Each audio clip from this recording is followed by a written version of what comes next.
بسم اللہ الرحمن الرحیم۔ اسلام قبول کرنے سے کئی سال پہلے حضرت عمر بن خطاب رضی اللہ تعالی عنہ ایک تجارتی قافلے کے ساتھ مال لے کر مکہ سے شام گئے۔ قافلے میں قریش کے کئی اور بڑے سردار بھی شامل تھے۔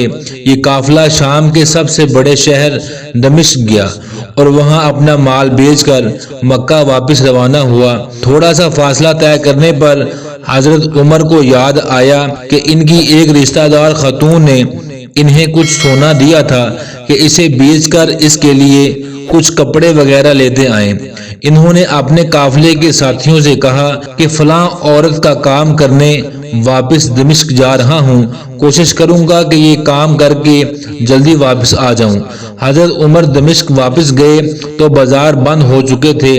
مجبوراً وہ ایک مسافر خانے میں ٹھہرے اور سو گئے۔ تھوڑی دیر کے بعد اللہ کا ایک بندہ مسافر خانے میں آیا۔ اس نے حضرت عمر کو جگایا اور اپنے ساتھ اپنے گھر لے آیا۔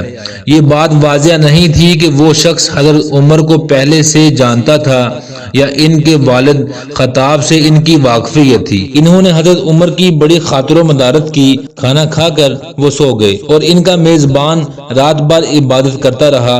صبح کو حضرت عمر بیدار ہوئے تو ان کے میزبان نے کہا کہ اکیلے بازار مت جانا، بازار میں لٹیرے اکثر مسافروں کو لوٹتے رہتے ہیں، میرے ساتھ چلنا۔ یہ کہہ کر وہ سو گیا کیونکہ رات بھر جاگ رہا تھا۔ حضرت عمر نے اسے جگانا مناسب نہیں سمجھا اور اکیلے ہی بازار چلے گئے۔ ابھی بازار کھلا بھی نہیں تھا، وہ بازار کھلنے کا انتظار کرنے لگے۔ کچھ دیر کے بعد ایک عیسائی پادری اپنے نوکروں کے ساتھ آیا اور حضرت عمر کی طرف اشارہ کر کے اپنے نوکروں کو حکم دیا کہ اس شخص کو پکڑ لو، یہ گرجے کا کام بہت اچھی طرح سے کر لے گا۔ اس زمانے میں حضرت عمر بڑے تن و من پہلوان تھے۔ پادری کے نوکر نے اس کو پکڑ لیا اور ایک پرانے گرجے میں لے گئے۔ پادری نے اس کو ایک ہتھوڑا دیا اور اس کو گرجے کی ایک دیوار توڑنے پر لگا دیا۔ ایسا معلوم ہوتا تھا کہ وہ اس جگہ پر ایک نیا گرجا بنوانا چاہتا تھا۔ حضرت عمر دن بھر کام کرتے رہے، کہیں شام کو جا کر چھٹی ملی۔ وہ تھکے ہارے واپس مسافر خانے میں آ کر بیٹھ گئے۔ پہلے ہی دن والا نیک آدمی پھر آیا اور اس نے پوچھا کہ آپ کدھر چلے گئے تھے؟ حضرت عمر نے اسے سارا قصہ بتا دیا۔ وہ شخص آج بھی ان کو اپنے گھر لے گیا اور ان کی بڑی خاطر مدارت کی اور انہیں تاکید کی کہ کل بازار جاتے وقت مجھے ساتھ لے کر جانا۔ اس کے بعد وہ عبادت میں مشغول ہو گیا اور حضرت عمر سو گئے۔ دوسرے دن حضرت عمر بیدار ہوئے تو اپنے نیک میزبان کو سوتے پایا۔ انہوں نے اب کی بار بھی اس کو جگانا مناسب نہیں سمجھا اور اکیلے ہی بازار چلے گئے۔ اتفاق سے پھر وہی پادری اپنے نوکروں کے ساتھ آیا اور حضرت عمر کو پکڑ کے ساتھ لے گیا۔ ان کو غصہ تو بہت آیا لیکن کیا کرتے، غیر ملک میں وہ اکیلے تھے اور کوئی ہتھیار بھی پاس نہیں تھا۔ دوسری طرف پادری کے ساتھ 7-8 نوکر تھے اور وہ سب ہتھیار بند تھے۔ پہلے دن کی طرح ہی حضرت عمر ہتھوڑے کے ساتھ گرجے کی دیوار توڑتے رہے۔ جب دھوپ تیز ہوئی تو پادری اور اس کے نوکر انہیں کام میں مشغول دیکھ کر چلے گئے اور حضرت عمر دیوار کے سائے میں دم لینے کے لیے بیٹھ گئے اور اتنے میں وہ پادری گھوڑے پر سوار چپکے سے آیا اور حضرت عمر کے سر پر ضرب لگائی اور کہا کہ ہم سب گھر گئے تو نے کام ہی چھوڑ دیا۔ اب حضرت عمر کو صبر کی تاب نہ رہی۔ انہوں نے ادھر ادھر نظر دوڑائی، ہر طرف سناٹا تھا۔ انہوں نے پادری کو گھوڑے سے کھینچ کر نیچے کر لیا اور اس کے سر پر ہتھوڑے مارنے شروع کر دی۔ وہ بہت چیختا چلاتا رہا لیکن اس کی مدد کے لیے کوئی نہیں پہنچا۔ حضرت عمر نے ٹوٹی ہوئی دیوار کا ایک بھاری ٹکڑا اٹھا کر اس کے سر پر دے مارا۔ وہ پہلے ہی زخمی تھا، اب اس نے دم دے دیا۔ اس کو مرتے دیکھ کر حضرت عمر تیزی سے بھاگ کھڑے ہوئے اور جس راستے سے دمشق آئے تھے وہ راستہ چھوڑ کر ایک دوسرے راستے پر چل پڑے۔ شہر سے کافی دور انہیں ایک خچر پر سوار رومی ملا جو روم سے تعلق رکھتا تھا۔ وہ ان کے ساتھ چلنے لگا اور کچھ باتیں کرنے لگا لیکن نہ حضرت عمر ان کی زبان سمجھتے تھے اور نہ وہ ان کی زبان سمجھتا تھا۔ اس نے یکایک اپنی تلوار پر ہاتھ ڈالا۔ حضرت عمر سمجھ گئے کہ وہ ان پر وار کرنا چاہتا ہے۔ انہوں نے فوراً ہی خچر سے انہیں کھینچ لیا اور اس سے تلوار چھین کر ایک ہی وار میں اس کا کام تمام کر دیا۔ پھر خود خچر پر سوار ہو کر آگے چلے۔ اس کے بعد کیا ہوا اس کا حال خود حضرت عمر نے اس طرح بیان کیا ہے کہ اس جگہ سے روانہ ہو کر میں ایک گرجے پہنچا، یہاں عیسائیوں کی ایک بڑی جماعت تھی۔ میں گرجے کے اندر داخل ہوا تو گرجے میں رہنے والے سب لوگ میرے ارد گرد جمع ہوئے اور مجھ سے میرے حالات کے بارے میں پوچھنے لگے۔ پھر وہ اپنے پادری کے پاس مجھے لے گئے۔ پادری مجھے نہایت غور سے دیکھنے لگا اور اس کے بعد کہنے لگا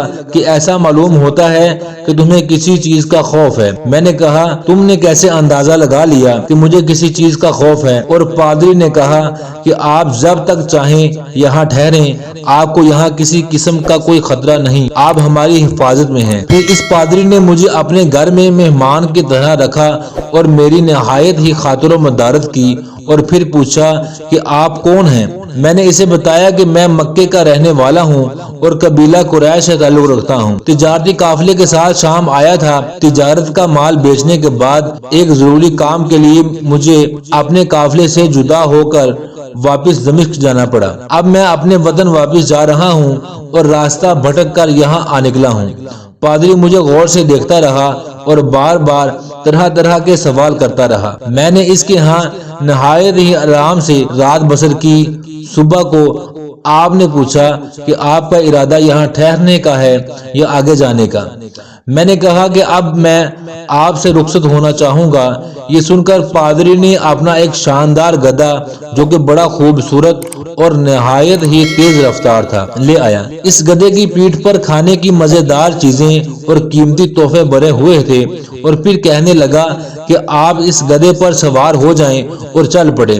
راستے میں آپ کا گزر کسی عیسائی کے مکان کے پاس سے ہوگا تو وہ آپ کو اس گدھے پر سوار دیکھ کر آپ کی بے حد تعظیم کرے گا اور آپ کی خاطر و مدارت میں کسی چیز کی کسر نہیں چھوڑے گا۔ یہ کہہ کر پادری نے میرا ہاتھ پکڑا اور تنہائی میں لے جا کر کہنے لگا کہ اے عمر، آپ پر میرا حق واجب ہوگا۔ میں نے کہا ہاں بے شک۔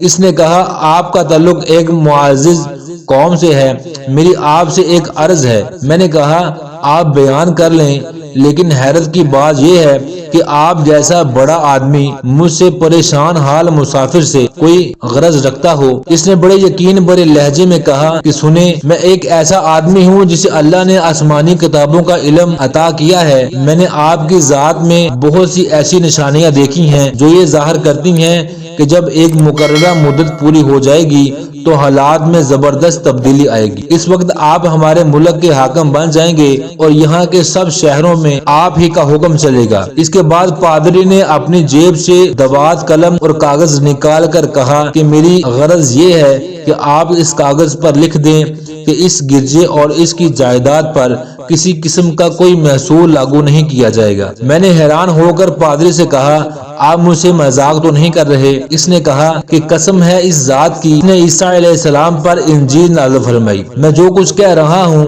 وہ بالکل سچ ہے۔ آپ مہربانی کریں اور میری درخواست قبول فرمائیں۔ میں نے پادری کی باتوں کو کا وہم سمجھا۔ اس نے جیسا کہا میں نے اسی طرح اسے کاغذ پر لکھ کر دے دیا۔ اس کے بعد گدھے پر سوار ہو کر چل پڑا۔ راستے میں مجھے کئی جگہ پر عیسائیوں کی جماعتیں ملی۔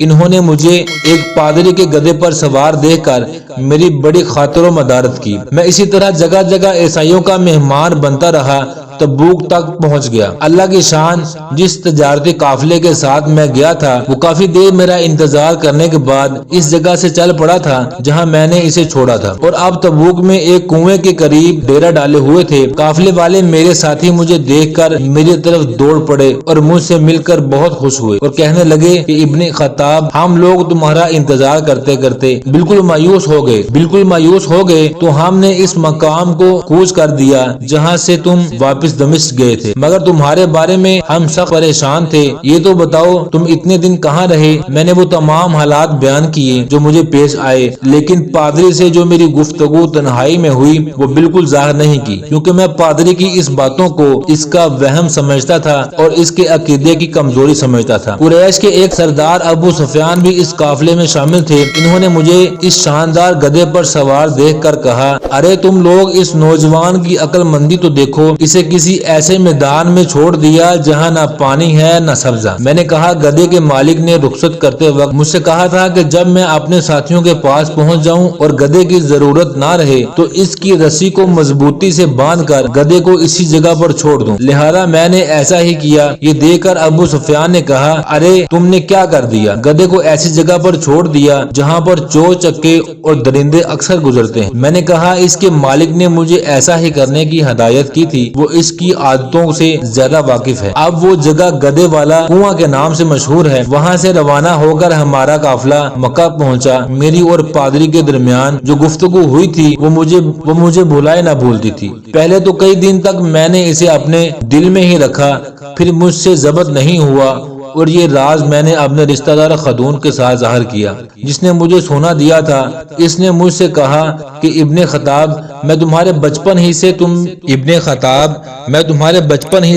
تم میں ایسی نشانیاں دیکھ رہی ہوں۔ جب تم بہت چھوٹے تھے تو میں نے ایک دفعہ خواب میں دیکھا تھا کہ تم لمبے ہوتے جا رہے ہو اور تمہارا قد اتنا لمبا ہو گیا کہ اس نے آسمان کو چھو لیا۔ یہ دیکھ کر میں نے خواب میں کہا ارے میرے بچے کی کیا حالت ہو گئی۔ کسی نے کہا کہ یہ لڑکا دنیا اور آخرت میں بھلائی پھیلانے والا بنے گا۔ جاہلیت کے زمانے میں اس قسم کی باتوں کا مطلب میری سمجھ میں نہیں آتا تھا۔ مکہ میں ایک شخص اہل کتاب یعنی یہود و نصارہ میں سے تھا جو بہت گمنام تھا۔ عام لوگ تو اس سے واقف بھی نہیں تھے، لیکن قریش کے کچھ سردار اسے پہچانتے تھے اور اس کی بہت عزت کرتے تھے۔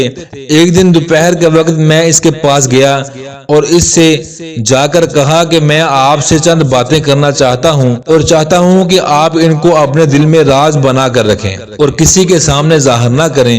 اس نے ایسا کرنے کا وعدہ کیا تو میں نے اپنے سفر کے تمام واقعات اس کے سامنے بیان کر دیے اور اپنے رشتہ دار خاتون کے خواب کا بھی ذکر کیا۔ جب میں اپنی گفتگو ختم کر چکا تو اس نے کہا کہ اے ابن خطاب، جس کو تم نے محصول کی معافی کا وعدہ لکھ کر دیا ہے وہ اس زمانے میں عیسائیوں کا سب سے بڑا عالم ہے۔ جو کچھ اس نے کہا وہ سب سچ ہے اور جلد ہی وہ سچ تمہارے سامنے آ جائے گا۔ جہاں تک تمہاری رشتہ دار خاتون کے خواب کا تعلق ہے تو اس سے یہ ظاہر ہوتا ہے کہ مکے میں ایک بہت بڑا انقلاب آئے گا، زمانہ ایک نئی صورت اختیار کرے گا اور آنے والے زمانے کی آسمان و زمین بدل جائیں گے۔ میں وہاں سے اپنے گھر چلا آیا اور اس کی ساری باتیں اپنے دل میں رکھی۔ تھوڑے ہی عرصے کے بعد قریش کی مجلسوں میں آپ صلی اللہ علیہ وسلم کا ذکر ہونے لگا۔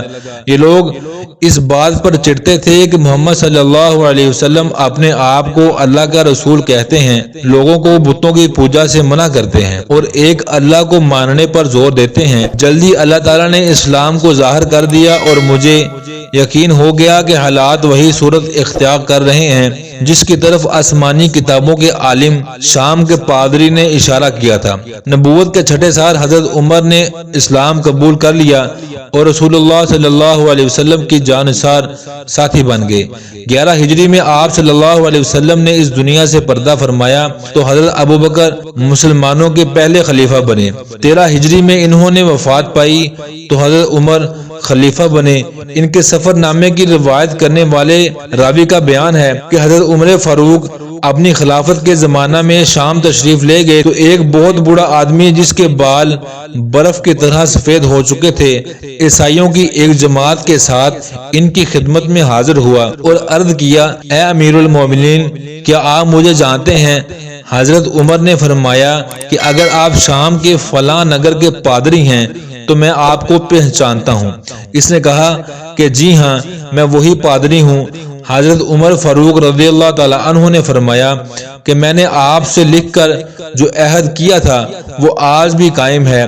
اللہ تعالیٰ نے اپنے رسول صلی اللہ علیہ وسلم کے ذریعے ہمیں عزت بخشی۔ انہوں نے ہمیں اللہ تعالیٰ کی پسندیدہ دین اسلام کی طرف دعوت دی اور ہم نے یہ دعوت قبول کی۔ آپ ہی نے مجھے ان باتوں سے آگاہ کیا تھا، اب آپ کو کون سی چیز اسلام قبول کرنے سے روکتی ہے؟ بوڑھے پادری نے حضرت عمر کی باتیں سن کر اسی وقت اپنے ساتھیوں سمیت کلمہ پڑھ کے اسلام کی دولت حاصل کر لی۔ اللہ تعالیٰ ہم سب کو قلب سلیم عطا فرمائے اور قرآن و حدیث پر چلنے والا بنائے اور اس کی تو ہم کو توفیق عطا فرمائے، آمین۔ اب تک کے لیے اتنا ہی، ملتے ہیں نیکسٹ ویڈیو میں اللہ نے کے بعد۔